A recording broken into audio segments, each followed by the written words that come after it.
અંકલેશ્વરના સુરવાડી બ્રિજ પાસેથી એ ડિવિઝન પોલીસે પ્રતિબંધિત ચાઇનીઝ દોરી સાથે 2 ઇસમોની અટકાયત કરી કાયદેસરની કાર્યવાહી હાથ ધરી છે।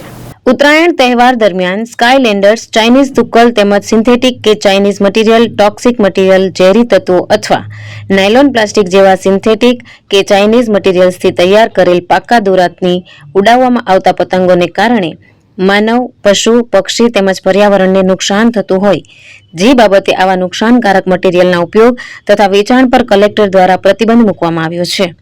જે અંતર્ગત અંકલેશ્વર શહેરે એ ડિવિઝન પોલીસની ટીમે બાતમીને આધારે સુરવાડી બ્રિજ પાસે આવેલ HDFC બેંક નજીક એક ઇસમ પાસેથી પ્રતિબંધિત ચાઇનીઝ દોરીના બોબિન નંગ 5 જેની કુલ કિંમત ₹3000નો મુદ્દામાલ કબજે કરી કાયદેસરની કાર્યવાહી હાથ ધરી છે। પોલીસે સંજયનગરના સતીશ સંજયભાઈ વસાવા અને જૂના તવરાના સુમિત નરેશભાઈ ગોહિલની અટકાયત કરી છે। રમેશ રાણા, દ્રષ્ટિકોણ ન્યૂઝ, અંકલેશ્વર।